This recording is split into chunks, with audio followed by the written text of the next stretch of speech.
I pick up, first of all, if I may, please, with what we're hearing from the Home Secretary, forgive me, this morning, saying more than doubling the number of interpreters, their families and ancillary staff that will be able to come to the UK. You must welcome that. Yes, I mean, I think we've got a moral obligation to those Afghans who helped us help their country. So I think it's right and proper that we should do what we can for them. 10,000 enough? I don't know. I mean, I think those are often going to be political judgments. And of course, a lot of it will depend upon the feasibility of who can travel and the pace at which they can travel. What are you hearing about what's happening on the ground? Well, at the moment, I think it's very calm. I think we are collaborating with the Taliban on the ground. And that seems to be a very straightforward relationship. They are keeping the streets of Kabul very safe and indeed very calm.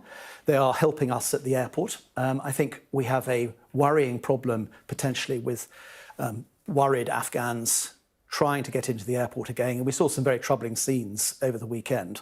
But providing we can keep control around the airport perimeter, there's no reason to suppose that we can't carry on doing what we're doing. There may always be the threat from renegade elements of the Taliban. You know, it's not a homogenous organisation. It may not have control over all of its people. But at the moment, they're controlling things very effectively. And they're allowing us to do what we need to do. Helping you in what way? In an appropriate way that we would find acceptable? Yes, absolutely. In what way?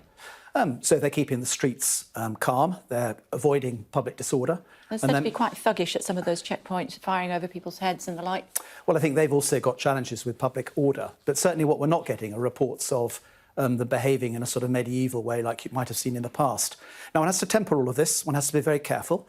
But some of the public pronouncements that we're hearing from the Political Commission, and indeed they are now in Kabul and they are forming a government and they are talking to President Karzai, who I've talked to regularly over the weekend, and President Karzai and Dr. Abdullah will meet with them today.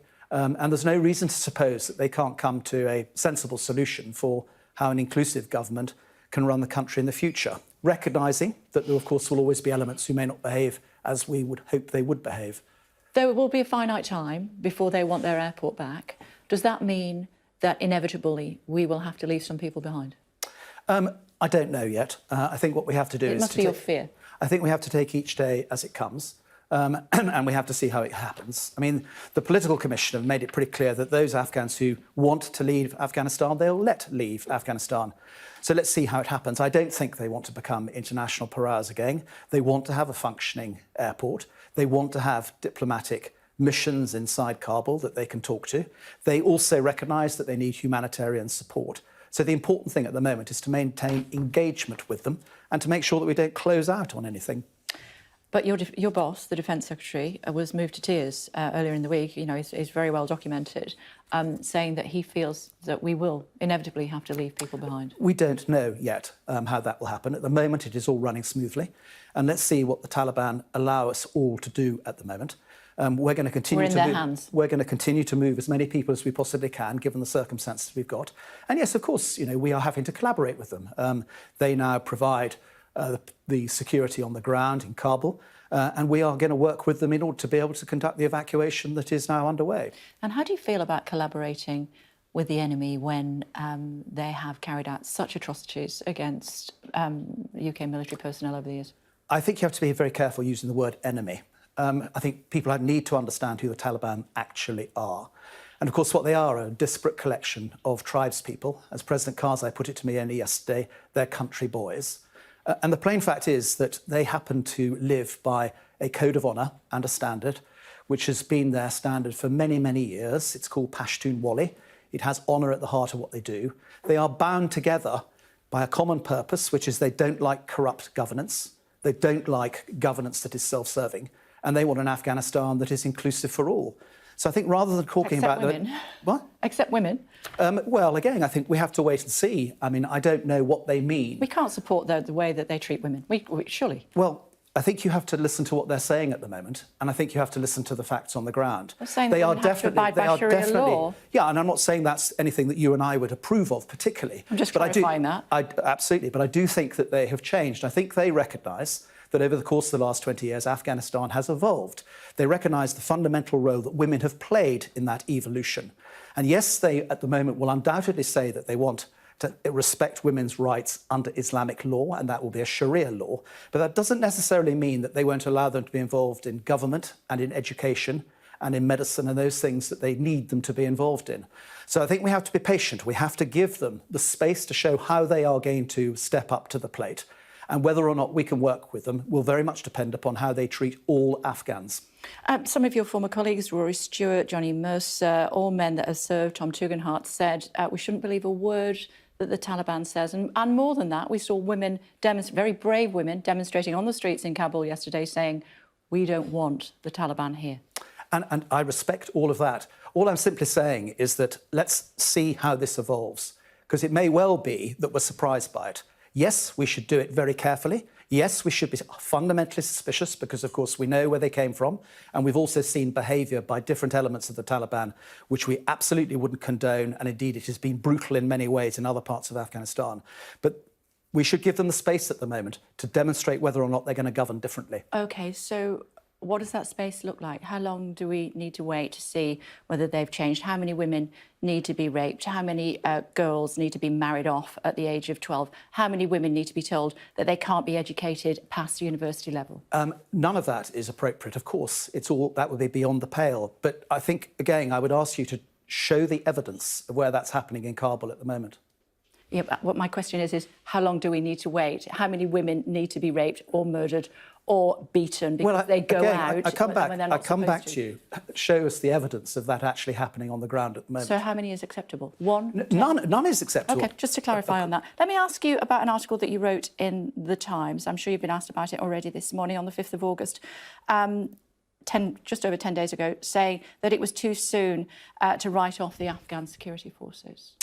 I think that you have to go back a bit. First of all, we need to be very clear that the Afghan security forces fought very bravely from 2014, when they effectively took over the combat operations in Afghanistan, until this year.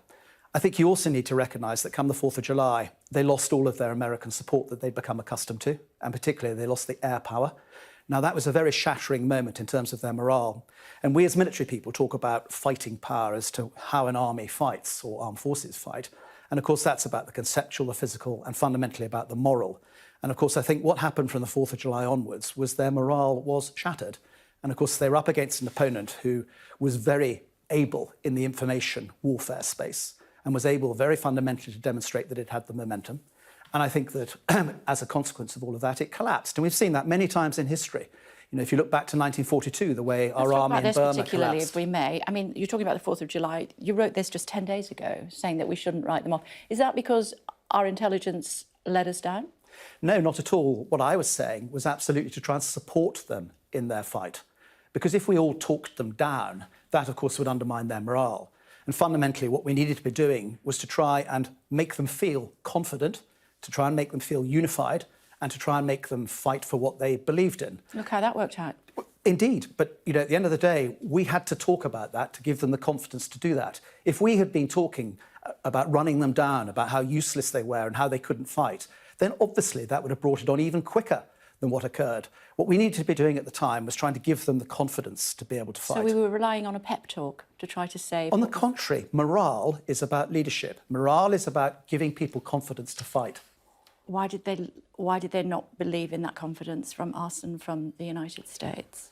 Well, what I'm saying is that they, of course, were led by their own chain of command. And clearly that chain of command, as we now know, broke down. They didn't believe in that chain of command. They were up against a very effective opponent who had the momentum behind them. And of course, when you are living in the country and your families are living in the country, you know, unless you hold together... Fearful, of course, I totally get that. And I think, and does you know, that mean what the that we have a cohesion responsibility to go back now to try to support them and to look after these people who relied on us Sorry, for so I missed the first part of the question. The point of my question, I'm sorry to interrupt, we're almost out of time, is to say, does an allied force need to return to Afghanistan at some stage in some numbers? Not necessarily. Let's hold our nerve. Let's be patient.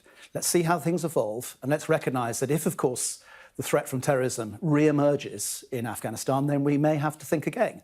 But at the moment, let's hold our nerve.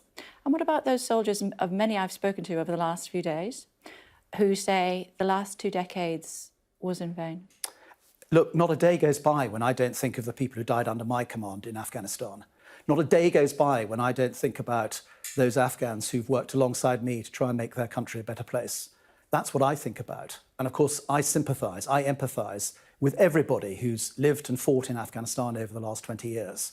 And I think we have done a lot to improve Afghanistan. And I think we can hold our heads up high as military people for what we've done on the ground, because we've never been defeated tactically on the ground.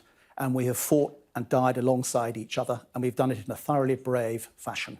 But half the population of Afghanistan is below the age of 18. We shouldn't rule out going back to support those people if necessary. Perhaps not, but those are decisions that we need to take at a much higher level than me.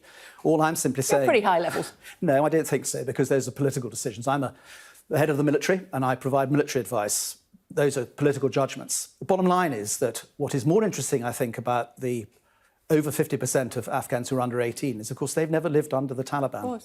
And what will be interesting is whether or not the Taliban respect the fact that those are essentially the future of their country and they want to live in a different way. And that's where I think we have to give the people of Afghanistan hope. And if they don't? Let's see what happens. Let's see what happens.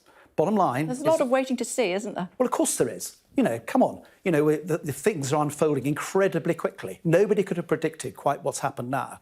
It's very easy to be wise with the benefit of hindsight, which is why it is important to be steady, to hold your nerve, to provide a bit of patience, to stay engaged and to be prepared.